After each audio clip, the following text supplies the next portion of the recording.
Le agradezco mucho al doctor Samuel Alejandro Gómez Lucas que haya aceptado ser nuestro profesor de la sesión general. Recibámoslo por favor con un fuerte aplauso. Gracias, Samuel.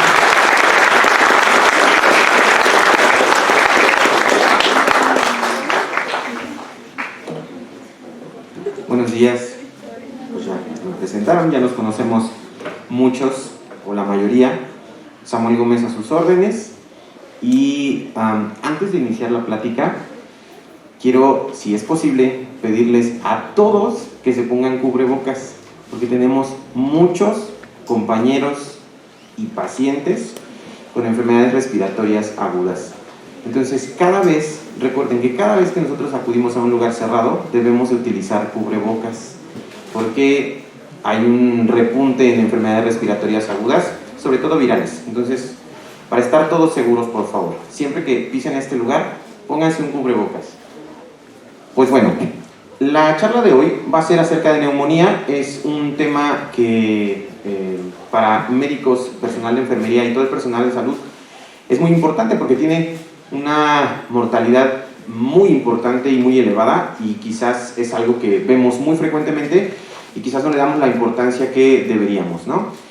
Esta plática está basada en la guía de práctica clínica, que es mexicana. La última actualización es en 2017, sin embargo, tomamos algunas guías como la ITSA de 2019 y otras guías para que tengamos todo a lo más actual posible.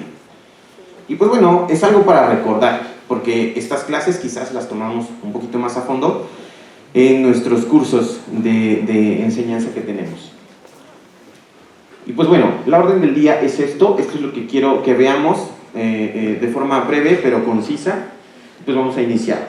El objetivo de esto es concientizar en el personal y todos los que nos encontramos aquí, ya sea los que ya tenemos un título o los que estamos en proceso de tenerlo, acerca de la importancia de un diagnóstico oportuno, tratamiento y prevención de neumonías. Nuevamente, esta clase va enfocada a neumonía adquirida en la comunidad, porque existe otra neumonía, que es la neumonía hospitalaria, que es un ámbito un poquito más extenso, y existe otra que es la neumonía asociada a ventilación, que es otra vez más extenso. Sin embargo, nos vamos a ocupar en la primera que les mencioné. Esto lo vamos a hacer de acuerdo a la guía de práctica clínica que tenemos vigente en este momento. Definición. Recordemos que neumonía es la inflamación del parénquima pulmonar y puede ser de dos causas: origen infeccioso o no infeccioso. Cuando nosotros anteriormente se tomaba el término neumonitis, ese término ya no existe, actualmente es neumonía. Y puede ser una neumonía por corrosivos o por solventes, pero lo que nos acomete hoy en día es neumonía de tipo infeccioso. Un poquito de epidemiología. Alrededor del mundo, pero precisamente en nuestro país, en el año 2019, porque después de 2020 cambiaron muchas cosas, ustedes lo recuerdan, teníamos una incidencia aproximada de 3 a 8 personas por cada 1000 habitantes por año. Esto es muy importante porque vean que no es tan infrecuente, y esta la pueden adquirir tanto fuera o dentro de un ámbito hospitalario. Tiene una mortalidad alrededor del 10% para aquellos pacientes que padecen neumonía severa. En un momento vamos a ver cuáles son los criterios para neumonía severa, y alrededor del mundo existen diferentes criterios para tomar riesgo de los pacientes, de las personas. Por ejemplo, en algunos países, y ese es el caso de México, las personas que tienen más de 65 años, nosotros sí tenemos una población un poquito más añosa que otros países, ese es el factor de riesgo más importante. En otros países, las enfermedades crónicas, como en una parte de Europa, y en algunas otras como el estilo de vida. Y hablando del estilo de vida, pues hablamos también de uso de drogas intravenosas, entre otras cosas. De acuerdo a la etiología, para la etiología deben de existir factores de riesgo. Estos, pues bueno, podemos tener etiología bacteriana, y recordemos que la neumonía podemos dividirla entre típico y atípico. Típicos son aquellos conjuntos de signos y síntomas que se presentan como que más frecuentemente. Y las bacterias típicas principales causantes de neumonía son Streptococcus pneumoniae, Haemophilus influenza, Moraxella catarrhalis y Staphylococcus aureus. Dentro de las bacterias atípicas encontramos otros gérmenes como Mycoplasma pneumoniae, Legionella y Chlamydia pneumoniae. En cuanto a la etiología viral, hoy en día ha tomado mucho peso este tipo de gérmenes y encontramos, pues por supuesto, influenza A y B, sobre todo en esta temporada, que ya iniciamos con influenza, coronavirus, el que quieran, incluido SARS-CoV-2, rinovirus, adenovirus para influenza y sincitial respiratorio, que este último era más en pediatría y actualmente ya lo tenemos en adultos y nos da un cuadro muy aparatoso y muy molesto. Y dividiendo la etiología, ¿qué es lo más frecuente? Lo más frecuente es un agente bacteriano. Streptococcus pneumoniae es el causante de una tercera parte de las neumonías en nuestro país. Pero bueno, existen otros agentes como pseudomonas, enterobacterias y estafilococos, que son causantes del otro 6%. Además de esto, el virus puede causar entre un 10 a un 30% y las bacterias atípicas hasta un 22% son los gérmenes más frecuentes. Tendencias actuales. ¿Qué hemos visto con las campañas de vacunación? Que la incidencia por neumococo ha disminuido. Recordemos que tenemos dos tipos de vacunas y ahorita, bueno, lo vamos a ver al final. Esas vacunas protegen tanto a adultos sanos como a adultos mayores con comorbilidades y ha tenido una eficiencia muy importante para disminuir esta incidencia.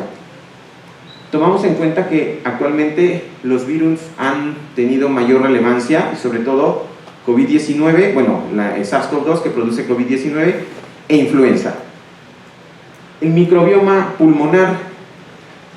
Recuerden ustedes que, bueno, quienes ya han tratado pacientes pediátricos sobre todo, últimamente ha habido más casos de alergia y recordamos que los pequeñitos empiezan con cuestiones alérgicas y les damos antibióticos quizás a niños que no lo necesitan. Eso va a cambiar el microbioma de esas personas, bueno, de esos niños, y por supuesto va a predisponer a que en un futuro puedan tener más resistencia a antibióticos. Y por último, pues esta resistencia a antibióticos. Todos hemos conocido a alguien o tenemos algún paciente que nos dice: doctor, me dolía la garganta y me tomé una amoxicilina. Y ya, se le quitó. Eso es un grave error, ¿no? Doctor, me dolía la garganta, pero fui a la farmacia y me tomé una ampicilina. Por eso hoy en día esos antibióticos ya no son tan eficientes como eran hace 20 años, ¿no? Existen factores de riesgo específicos, no voy a puntualizar en todos, pero vean que para cada tipo de paciente, pacientes con alcoholismo, pacientes con EPOC, que es una muy importante, existen diferentes gérmenes que pueden producir neumonías. Pacientes con alcoholismo, pues Streptococcus pneumoniae principalmente, y en pacientes con EPOC, Haemophilus influenza y Moraxella catarrhalis. Pero también existen personas que tienen riesgo de aspiración, personas con alteraciones bucodentales, con alteraciones neurológicas, pacientes que intubamos en hospitalización, pues pueden tener aspiración de enterobacterias, personas que tienen antecedentes de abscesos pulmonares, pues pueden dar a lo mejor por estafilococo meticilino resistente, personas que se exponen a aves o a murciélagos, principalmente los agentes son hongos como Histoplasma capsulatum. Los que se exponen a aves también tienen una predisposición para padecer infecciones por clamidia, pero existen más. Cuando se exponen a conejos que dicen, ¡ah, qué bonito! Bueno, sí, pero también tiene bichos. Los que trabajan en las labores de las granjas o con animales, las personas con VIH, que este es un grupo muy importante y muy frecuente que llega aquí con neumonías, personas que se van a hoteles o a cruceros que se pueden predisponer para infecciones por legionela, en viajes a Estados Unidos o en viajes a Asia, en la temporada de influenza, por supuesto influenza, y aparte sobreinfección por cuestiones bacterianas como Streptococcus pneumoniae, Staphylococcus aureus y Haemophilus influenza. Personas que presentan más de tos de 2 semanas, personas con enfermedades pulmonares estructurales como bronquiectasias se predisponen a padecer infecciones por Pseudomonas aeruginosa. Las personas que tienen uso de drogas inyectables, a lo mejor en México no es tanto un problema, sino más en otros países como en Estados Unidos, podemos tener una predisposición para Staphylococcus aureus. Y personas con obstrucciones bronquiales, desde niños que se les va un frijol, esas personitas. En cuanto a la fisiopatología, Esto es muy sencillo, es algo que todos o la mayoría ya conocemos. El modelo clásico de una neumonía es un alvéolo en esta parte, en esta mitad izquierda de su lado, es un alvéolo normal en donde hay el microbioma pulmonar o la flora pulmonar normal, y todo está como que en aparente armonía, pero podemos tener en algún momento llegada de algún patógeno.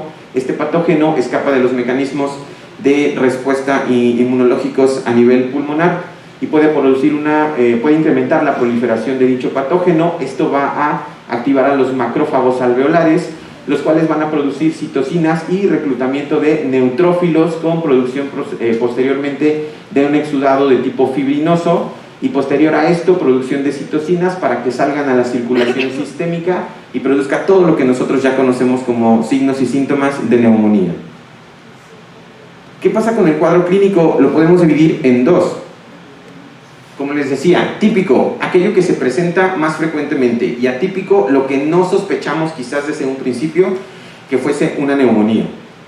En cuanto a una neumonía típica, la causa más frecuente son bacterias, y el paciente se va a tener pues quizás un comienzo súbito, a lo mejor entre las primeras 24 o 48 horas de exposición, va a presentar estos síntomas.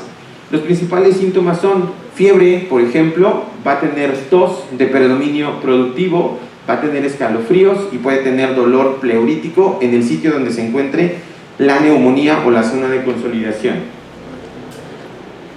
En los exámenes de laboratorio y en las pruebas podemos tener, en las radiografías sí se van a ver imágenes de consolidación. En cuanto a la neumonía atípica, lo principal que debemos de pensar hoy en día, y recordemos cuando tuvimos lo de la pandemia de COVID-19, nos decían, eso es una neumonía atípica, probable sospecha de infección por virus. Pues bueno, ahí tendríamos que pensar principalmente en virus, como influenza o cualquier otro tipo de coronavirus.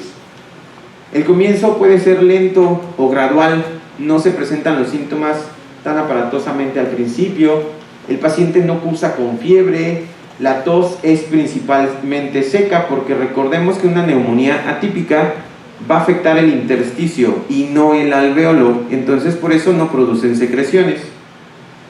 El tratamiento, pues en la mayoría de los casos deben de ser antivirales, o por ejemplo oseltamivir para influenza únicamente, o para COVID-19 pues medidas específicas de soporte. Y pues bueno, aquí ponemos que hay una amplia variedad de presentaciones clínicas de la neumonía, por eso toda enfermedad respiratoria aguda debemos de descartar en primer lugar una neumonía. ¿Cómo lo hacemos? Bueno, como ya les había dicho, existen síntomas que son los más comunes: tos, producción de esputo, dolor torácico, disnea. En cuanto a síntomas y signos típicos también, al paciente podemos encontrar con taquipnea, crepitantes en la exploración física, soplos, un frémito incrementado, matidez en la región y quizás hipoxemia en algunos casos. Cuando podemos encontrar también fiebre, malestar general, escalofríos, todos los síntomas que ya conocemos. ¿Y qué debemos de hacer para el diagnóstico? Pues bueno, tenemos pruebas objetivas, o sea, ya vimos al paciente que está como que afectado en cuanto a lo sistémico. Tenemos pruebas que son más objetivas, debemos de tomar idealmente una biometría hemática para ver cómo están los leucocitos. Si hay leucocitosis o hay una leucopenia, podríamos pensar que el paciente está pasando por un proceso inflamatorio agudo importante. Pero también tenemos otras pruebas como proteína C reactiva, volumen de sedimentación globular, y podemos pedir también procalcitonina, que en los últimos años hemos echado mano de esto y quizás es incrementa el valor diagnóstico si combinamos valores de procalcitonina con PCR, que si los tomamos por separado. Debemos de tener consideraciones especiales. ¿Cuáles? Los adultos mayores y los pacientes inmunocomprometidos. Digo, ahí no está tan mayor ese paciente, pero adultos mayores, recuerden que los adultos mayores se encuentran como que generalmente apagados, como que no hay una respuesta inflamatoria sistémica tan importante. Y por aquí veo una doctora que es geriatra, entonces que ya conoce perfectamente cómo son los adultos mayores. Pues a ellos debemos de tener cuidado, porque están como apagaditos y los hidratamos y ¡pum!, se prenden. Los inmunocomprometidos, ellos no van a hacer fiebre, ellos quizás no van a hacer producción de esputo, quizás no se van a deteriorar de forma tan importante. Entonces, esas son las consideraciones especiales. ¿Qué nos recomienda la guía? Que en presencia de signos como fiebre, tos, producción de esputo, disnea y una exploración de tórax anormal, se realice por lo menos una radiografía de tórax. ¿Para qué? Para confirmar nuestra sospecha diagnóstica y ver un poquito de la gravedad que pudiera tener el paciente. Entonces, así nosotros seamos el mejor clínico, debemos de apoyarnos de una radiografía de tórax. Esta es una radiografía de tórax normal, no hay ningún problema con ello, pero ¿qué podemos encontrar en radiografías anormales? Podemos encontrar que hay zonas de consolidación. Por ejemplo, en esta imagen tenemos una zona de consolidación a nivel del lóbulo medio y tenemos un poquito de broncograma aéreo, pues por supuesto en su interior. Podemos encontrar también opacidades irregulares con bordes mal definidos a nivel de las regiones apicales. También esto puede considerarse en bacterias típicas. ¿Qué otra cosa podemos encontrar? Este tipo de consolidaciones cuando el paciente está iniciando apenas con la enfermedad. Podemos encontrar a lo mejor consolidaciones en regiones posteriores, apoyándonos de radiografías laterales, pero también podemos encontrar consolidaciones difusas, como aquí en esta radiografía tenemos opacidades de bordes mal definidos y con consistencia heterogénea, en donde pueden ser los principales agentes, pues etiología viral o estafilococo aureus. ¿Qué otra cosa podemos ver? Consolidaciones multifocales, como aquí. Multifocales, pues obviamente se define como en varios lugares, aquí, aquí, en esta región difuso y de esta forma. Aquí podemos tener principalmente infecciones por estafilococo aureus también. De este otro lado, consolidaciones no tan grandes, un poquito más pequeñas, que quizás no comprometen tanto al paciente, pero también podemos encontrar algo que llamamos patrón reticular, rayitas cruzadas. Ese patrón reticular lo podemos encontrar en la periferia principalmente, y esto lo podemos ver en neumonías de origen viral, como influenza en primer lugar, y atrás de esto COVID-19. Aquí hay otro patrón reticular, solo que la radiografía está un poquito menos nítida, pero este es el patrón reticular que se encuentra en ambas regiones basales. Podemos encontrar también cavitaciones. Cavitaciones, recordemos que es un huequito adentro de pulmones, así como se lo explico a los pacientes. Podemos encontrar ese tipo, y estas neumonías cavitadas se dan principalmente por Klebsiella o por estafilococo aureus. Aquí hay otra neumonía cavitada, vemos el interior que está vacío y todo alrededor que está engrosado en esta cavidad. Tenemos tuberculosis miliar. Así también nos pueden llegar los pacientes, sobre todo los inmunocomprometidos. Recordando dos cosas: tuberculosis miliar es un paciente no bacilífero, entonces no tendríamos como forma nosotros de comprobarlo por una baciloscopía, ni tampoco podemos pedir un cultivo forzoso para hacer el diagnóstico. Entonces, en este tipo de pacientes con este tipo de opacidades reticulares y micronodulares, a este tipo de pacientes se le tiene que iniciar tratamiento antituberculoso en cuanto veamos una radiografía de este tipo. No necesitamos esperarnos para hacer una broncoscopía ni nada de eso, no. Epidemiológicamente este debe de recibir tratamiento. ¿Qué otros estudios nos sirven para confirmar neumonía? Podemos pedir tomografías, aunque se usa para determinados pacientes. Para personas que tengan un cuadro sospechoso de neumonía, pero la radiografía no es tan sensible para esto, entonces a eso lo realizamos. Pacientes que están inmunocomprometidos, porque pues ellos no hacen una respuesta aparatosa que esperamos, y pacientes que se encuentran en el servicio de urgencias que debemos de tomar una decisión. Digo, tampoco es como de rutina, es como algunos nada más, porque vean que la sensibilidad y especificidad se incrementa muchísimo más. ¿Qué patrones vamos a encontrar en una tomografía con neumonía? Encontrar zonas de consolidación lobar o multilobar con broncograma aéreo en su interior. Esa es la mayor parte de en la mayor parte de los casos, eso encontramos. Podemos encontrar cavidades también por pacientes con neumonías, por supuesto, cavitadas. Podemos encontrar otro tipo de patrón, como el vidrio deslustrado, recordando que esto hace alusión al cristalazo que le pueden dar en el carro. Entonces, esto es el vidrio deslustrado y esto se debe principalmente a etiología viral. Y podemos encontrar también un patrón reticular que también se puede dar en personas con inmunocompromiso o personas que tengan infecciones por virus. Esto es tuberculosis miliar, puntilleo, y ese puntilleo que mide menos de 3 milímetros cada nódulo, ese puntilleo necesita recibir tratamiento antituberculoso. Cuando vean esto, es tuberculosis miliar. A partir de ahorita, de donde se paren, esto lo van a saber perfectamente bien. ¿Dónde voy a tratar la neumonía y cómo la voy a tratar? Existen escalas de las cuales nosotros echamos mano como clínicos para poder decidir el tratamiento. Y esto las usamos en los servicios de urgencias o quizás en consulta. ¿Qué escalas podemos utilizar?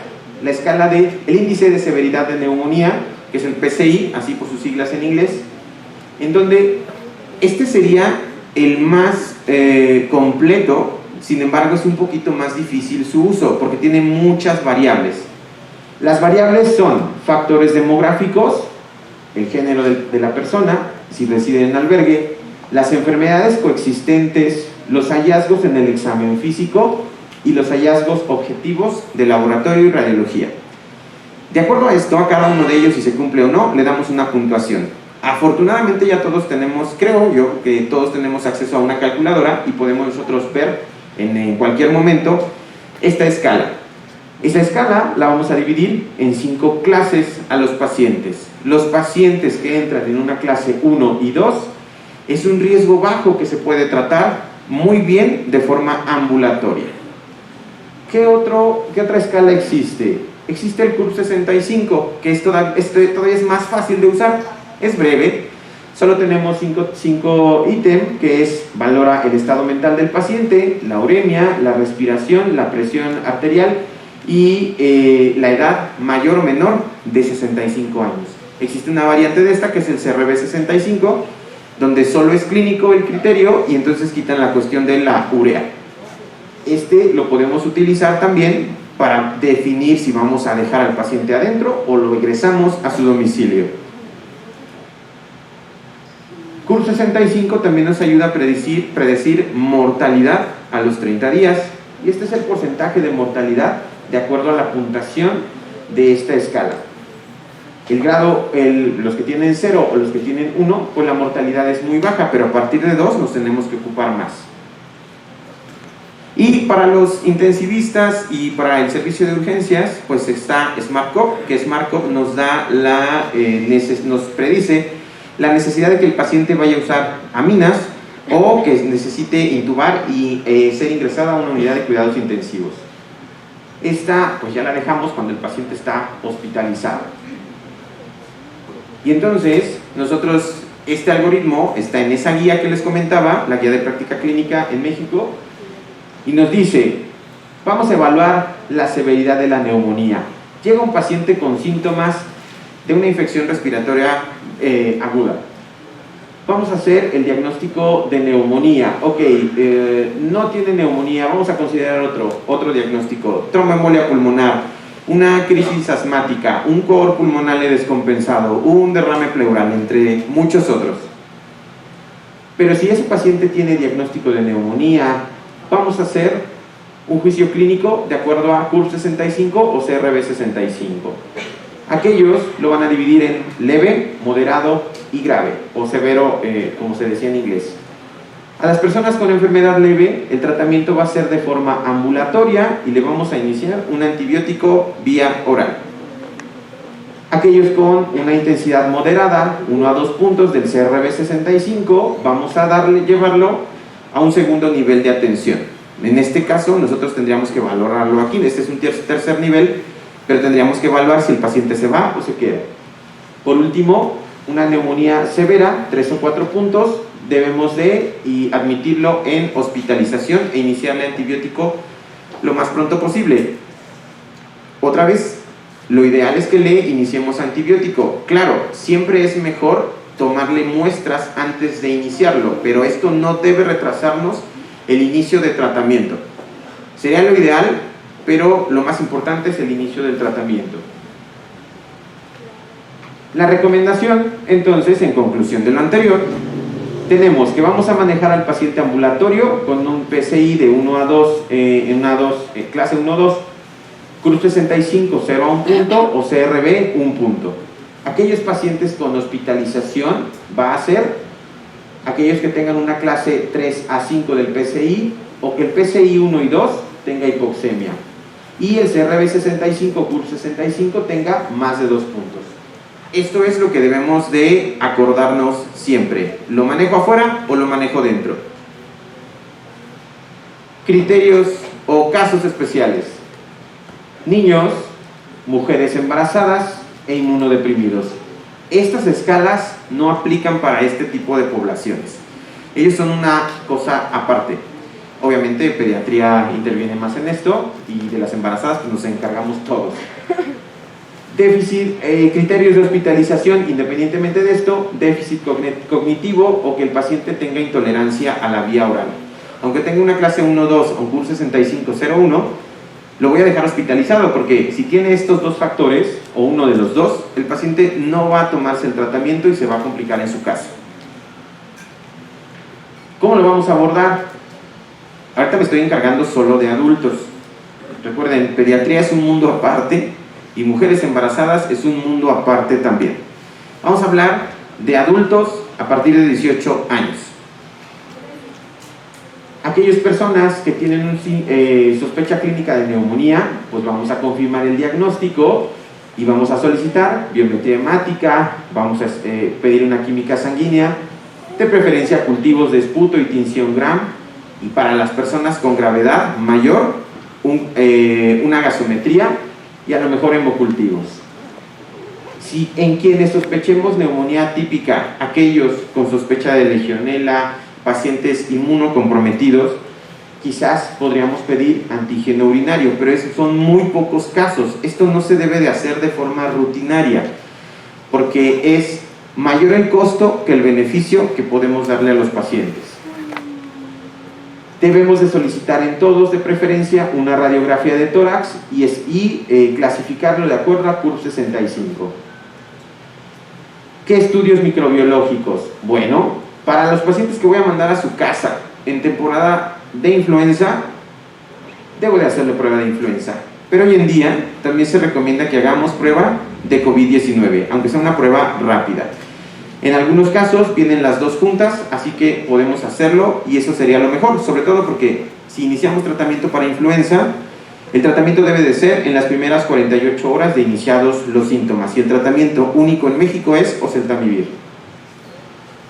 Para neumonía moderada, aquellos con clase 3 a 4 de PCI, CUR 65 1 a 2, podemos pedirle principalmente cultivo de esputo y tinción Gram. Solo casos específicos, muy específicos, hemocultivo y antígeno para legionela o para neumococo en orina. Para neumonías graves, pacientes con PCI 4 a 5, CUR 65 más de 3, vamos a pedir todo lo anterior y vamos a hacerle de preferencia a este paciente broncoscopía para hacer un lavado bronquial y un cepillado. Eso sería lo ideal. En este hospital contamos con broncoscopía, aunque no todos los pacientes los pasamos, quizás porque algunos responden mucho antes de complicarse. ¿Qué vamos a hacer con el tratamiento? Objetivos de mejora, son dos, subjetivos. Que haya disminuido la tos, que disminuya el esputo, que el paciente tenga o disminuya el dolor torácico y que el paciente le haya disminuido la disnea. Esto el paciente nos lo va a referir. Estos criterios de mejora se van a dar en las primeras 48 a 72 horas. Los criterios objetivos, que bajen los leucos, que disminuya la fiebre, que los signos vitales tiendan a normalizarse, que mejore la saturación de oxígeno o que disminuyan los requerimientos de oxígeno. Recordemos que el tratamiento mínimo que un paciente debe de recibir para neumonía son 5 días. Aquellos pacientes que se extiende el tratamiento para neumonía más de 7 días, no se encuentra un beneficio mayor, a menos que sean neumonías graves, como con un PCI clase 5 o un CUR 65 más de 3 puntos. ¿Por qué no? Porque cuando damos tratamiento para una neumonía, esto va a empezar a mejorar al paciente en las primeras 48 y 72 horas. Lo que queda después de los 7 días, si no fue una neumonía grave, son los síntomas residuales, como una tos posinfecciosa o el exceso de secreciones y mal manejo de ellas. Esto nosotros lo vamos a abordar de otra forma y ya no necesitaríamos incrementarle antibiótico o cambiarle antibiótico. En el tratamiento ambulatorio, este es un algoritmo breve, fácil, que se recomienda en pacientes ambulatorios por neumonía adquirida en la comunidad. Ya se hizo el diagnóstico de neumonía. ¿Tiene comorbilidades? Si no las tiene, lo vamos a tratar como un paciente ambulatorio. Y los primeros antibióticos en seleccionar son macrólidos, fluoroquinolonas respiratorias y doxiciclina. Y los alternativos pueden ser amoxicilina con clavulanato y betalactámicos intravenosos o intramusculares. Pero si el paciente sí tiene comorbilidades, entonces de acuerdo al riesgo, pues vamos a ir a aquellos con clase 4 o clase 5, los vamos a hospitalizar y los antibióticos de primera elección van a ser betalactámicos, macrólidos y fluoroquinolonas. La guía de la IPSA nos ofrece este algoritmo que se ve un poquito borroso, pero solo voy a mencionar lo más importante. Si el paciente tiene alergia a penicilinas o cefalosporinas carbapenémicos, si tiene alergias, vamos a dividir al paciente que tiene riesgo para infección por estafilococo meticilino resistente y pseudomonas al mismo tiempo. Vamos a poner otro grupo de pacientes que tienen riesgo para infección por pseudomonas, otro grupo de pacientes para solo estafilococo, u otro grupo de pacientes que no tienen riesgo para ninguno de los dos. Del otro lado, pacientes que no tienen alergia a betalactámicos ni a penicilinas, dividimos los mismos grupos. Para ambos gérmenes, solo para pseudomonas, solo para estafilococo y para ninguno. De acuerdo a esto es lo que vamos a seleccionar de cada uno de estos. Es un poquito complejo, pero ya cuando lo hacemos en la rutina, ya se nos queda un poquito más. El uso de antibióticos. El uso de antibióticos lo hemos guiado en los últimos años con parámetros objetivos. Por ejemplo, principalmente procalcitonina. Y aquí veo a muchos compañeros de medicina interna que siempre son procalcitonina. Y en verdad sí funciona. Claro que funciona. Y eso me da gusto porque se guían en esas cosas objetivas. ¿Cómo lo hacen? Debemos de ver, distinguir si es una neumonía viral, principalmente por pruebas, aunque sean rápidas, pero es importante. De acuerdo a los valores de procalcitonina, pues ya determinamos que la neumonía es viral. Aquí no necesitamos antibióticos. No, definitivamente no se dan antibióticos a neumonías o a infecciones virales. No, por favor.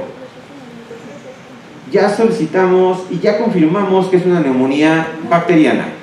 A aquellos pacientes les podemos pedir niveles de procalcitonina cada 48 a 72 horas y de acuerdo a si incrementa el valor o disminuye el valor, vamos a determinar si vamos a suspender antibiótico o vamos a escalar antibiótico o continuamos con el mismo antibiótico.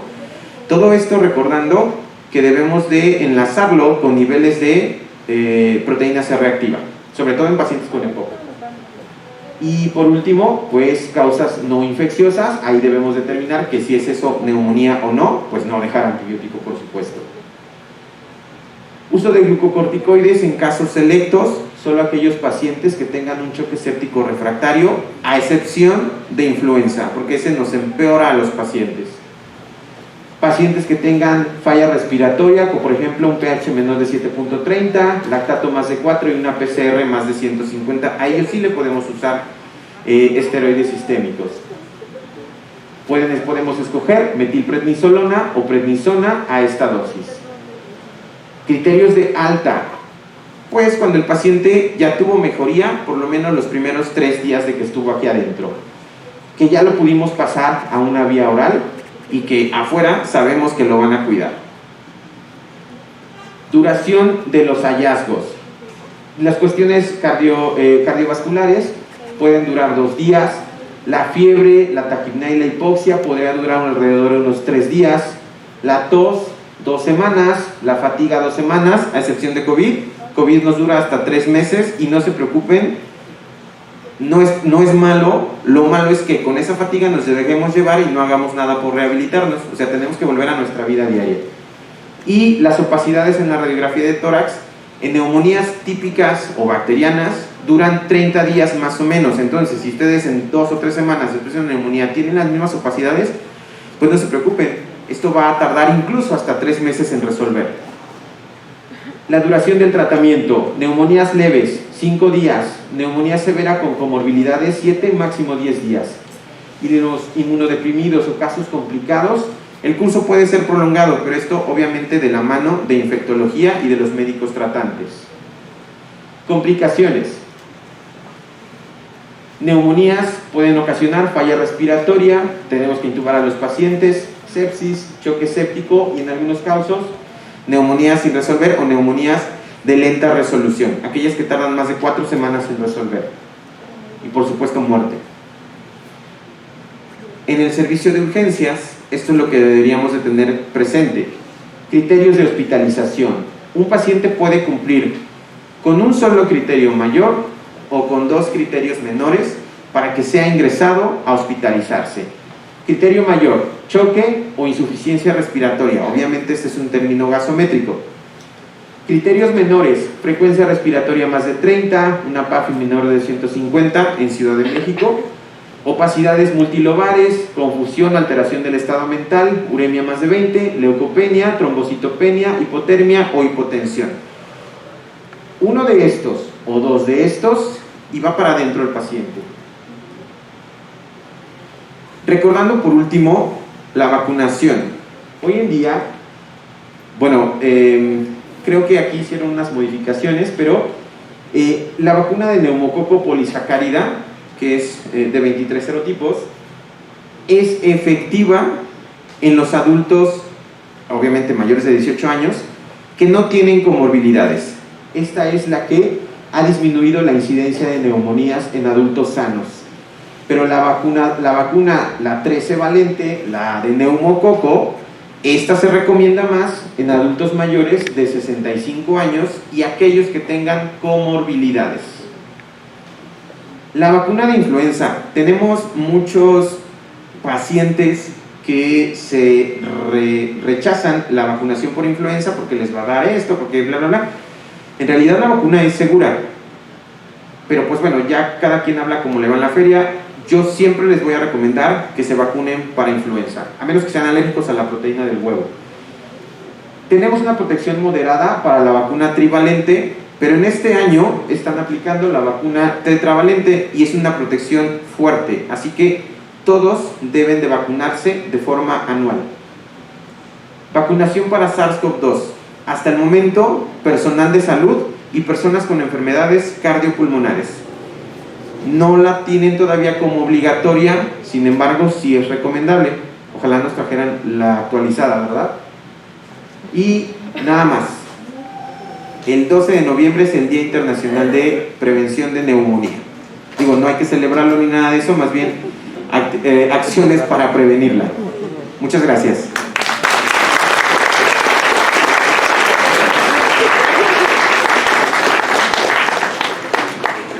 Bien, días. Buenos días a todos. Felicitar primeramente al doctor Gómez Lucas. La especialidad de neumología es una especialidad que tendrá que irse fortaleciendo conforme pase el tiempo por las expectativas epidemiológicas. Y aquí en el hospital yo creo que es una de las áreas que tenemos que fomentar más, fortalecer y quizás en un par de años poder formar recursos humanos también en esta área. Esta sesión general obedece a una recomendación de la Comisión Nacional de Derechos Humanos por una mala atención que se dio en el servicio de urgencias.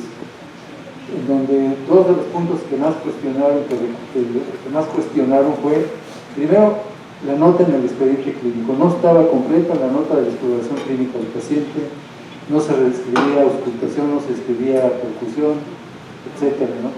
Y la otra, que no se aplicó el logaritmo con el CURP 5, que es el 65, ¿no? Entonces eran de las dos cosas que más cuestionaron. Por eso es que la recomendación fue que se diera una capacitación en el manejo de la guía de práctica clínica, que va a ser una recomendación que hagamos al servicio de urgencias para que se aplique. La calidad de la atención siempre va en dos dimensiones: la dimensión humanista, que es la parte del acercamiento con el paciente, el acompañamiento con el paciente, la amabilidad, el respeto a sus decisiones, y la otra es la parte técnica. Ya hay herramientas que están probadas. Todas estas guías de práctica clínica tienen un apoyo en estudios de estadística fuertes, dobles ciegos, análisis, etc. Entonces tenemos que aplicarlas, las que están vigentes tenemos que aplicarlas. Y pues es una recomendación para todos nuestros médicos residentes y médicos adscritos, en el que cuando atendamos pacientes que ya está en un sustento técnico suficiente, tenemos que aplicarlo, ¿no? Porque aparte es nuestra única defensa legal, al igual que poner una buena nota clínica en los expedientes. Muchas gracias. Gracias. ¿Alguien más quisiera hacer alguna pregunta o comentario, doctora Flor Ávila?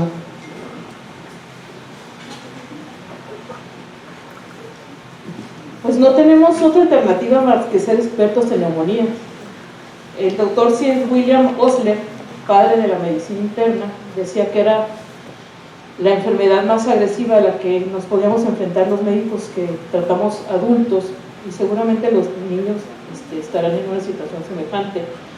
De hecho, Sir William Osler murió de una neumonía, ¿sí?, antes de los 60 años, lo cual pues hablaba del entorno en aquellos momentos.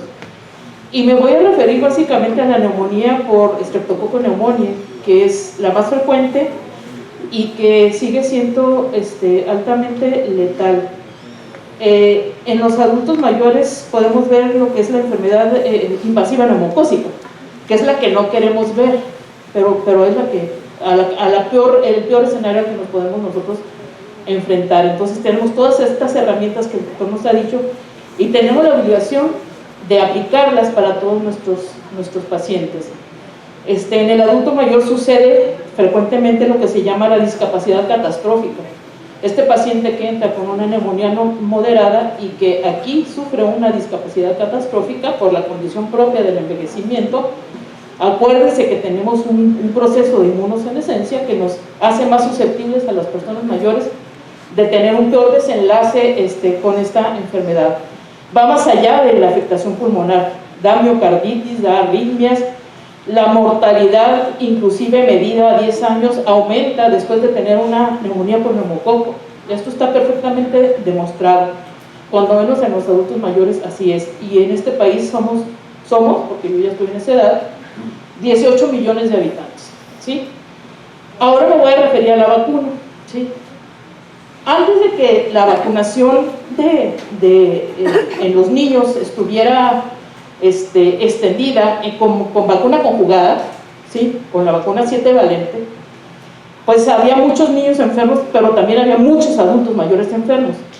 Este es el perfecto ejemplo de inmunidad de rebaño. Cuando empezaron a vacunar a los niños contra neumococo, los abuelos dejaron de morirse, porque dejaron de tener neumonía por neumococo. Entonces, la vacunación es muy importante y con perspectiva de curso de vida. O sea, en todas las edades vamos a tener un beneficio de vacunar a una población, porque va a mejorar a la siguiente población. Este es el mejor ejemplo. Si nosotros no tenemos una vacuna contra neumococo conjugada puesta por primera vez, hay que poner una vacuna conjugada, ¿sí? En Estados Unidos y en otros países hay vacuna 15 valente, 20 valente, en México hay 13 valente, ¿sí? Estamos tratando de evitar enfermedad neumocócica sistémica, ¿sí? Hay 13 valentes, hay que poner 13 valente y al año poner una 23 valente. Todos los adultos mayores de 65 años deberían de tener esas dos vacunas. Y cuando menos, como dijo el doctor, la vacuna polisacárida 23-valente, ¿sí? Si podemos tener las dos y el esquema completo, de verdad vamos a disminuir mucho nuestra posibilidad de morirnos, de que nos dé neumonía y de morirnos si nos da una neumonía. En relación a la vacuna de influenza, les quiero decir que en los adultos mayores no tiene una eficacia mayor del 60%. Lo que nos evita, igual que la vacuna contra SARS, es la mortalidad, disminuye la mortalidad. En los viejos frágiles, en Estados Unidos, por ejemplo, la vacuna contra influenza es una vacuna, una high dose, o sea, una de alta dosis. Esa no existe en México.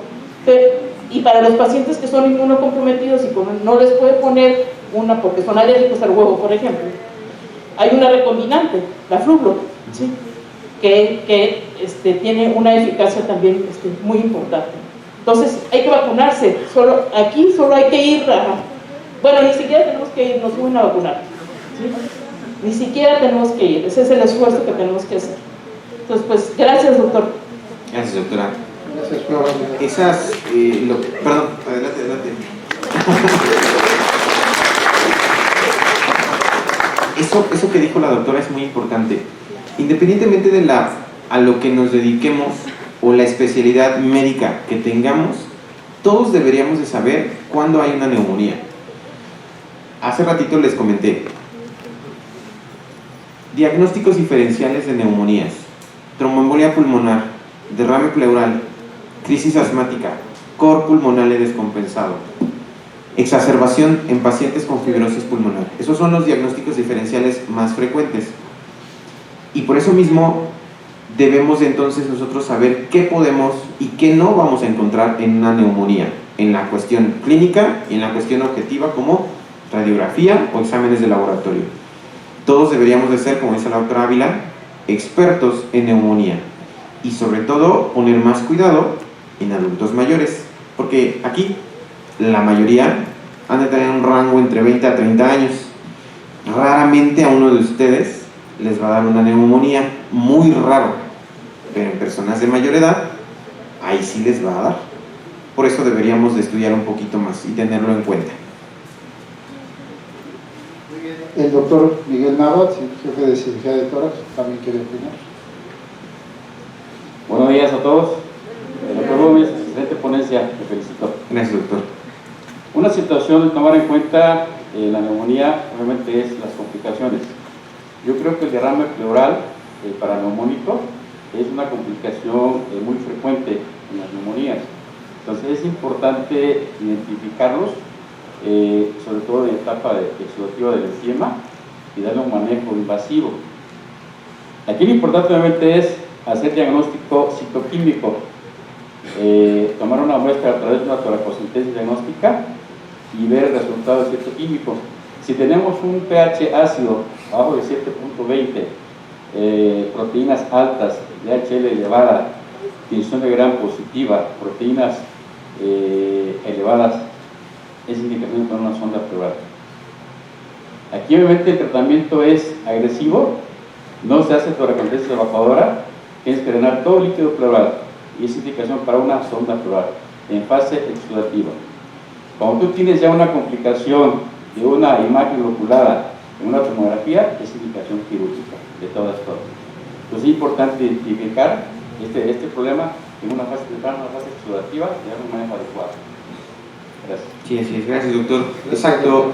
Hay algo que nuestros compañeros de medicina interna lo vimos en la clase de derrame pleural, los criterios del Light para derrame paraneumónico. Todos los médicos deberíamos de conocerlo para que a partir de que nos sale algo positivo, sonda. Esta también es una complicación frecuente de las neumonías que también debemos de saber manejar.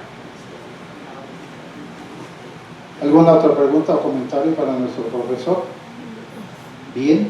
Edgar, antes de despedirlo, quiero compartirles una información que es muy importante para nosotros. Edgar, si apagan la luz, por favor.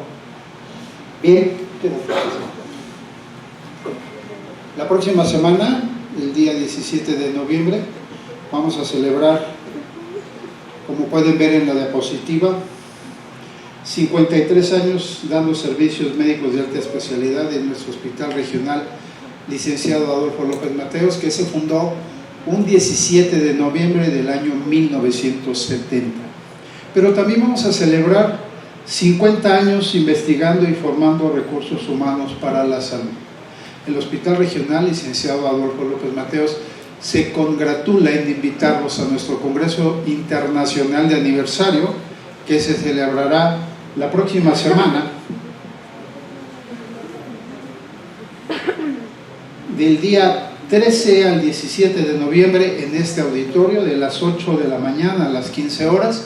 Tendremos 50 conferencias de profesores, de fundadores del hospital, de profesores internacionales de Estados Unidos, de Sudamérica, y los jefes de servicio, líderes y fundadores del Hospital Regional licenciado Adolfo López Mateos.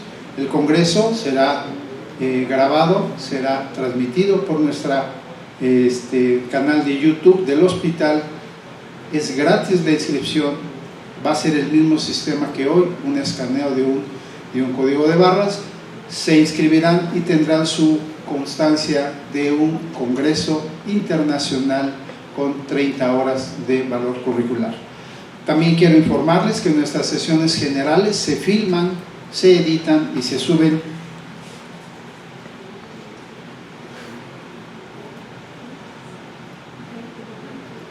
a nuestro canal de YouTube. Ustedes entran a YouTube, ponen el nombre de nuestro hospital, Hospital Regional licenciado Adolfo López Mateos, y salen muchos videos de nuestro hospital. Aquí está ya anunciado nuestro congreso de aniversario, y vean las sesiones generales académicas, las pueden ver ahí por si quisieran tener algún dato extra, algo que no alcanzaron a notar, una fotografía que no pudieron ver. Pueden volver a ver la presentación, guardarla en su computadora, porque la información científica médica se debe compartir. Hoy en día, con todas las estrategias académicas a través de las redes sociales, debemos ver y vean el hospital con su tecnología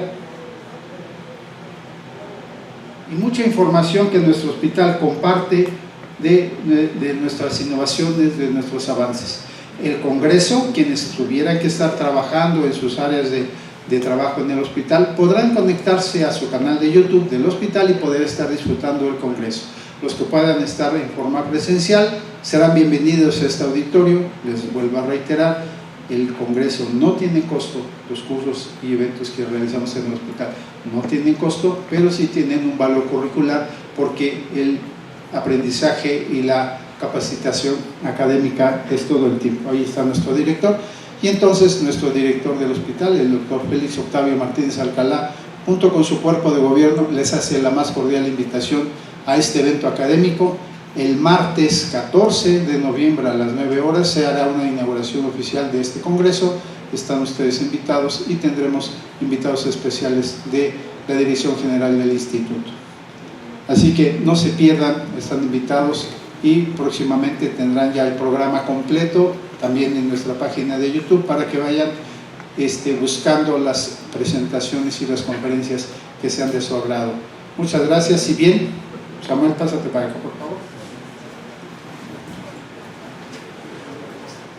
No me queda más que agradecer a nuestro profesor de esta sesión académica semanal. También va a formar parte del grupo de profesores del Congreso, el doctor Samuel Alejandro Gómez Lucas, por su sesión general académica, guía de práctica clínica sobre neumonía. Samuel, muchas gracias. Despidámoslo con un fuerte aplauso.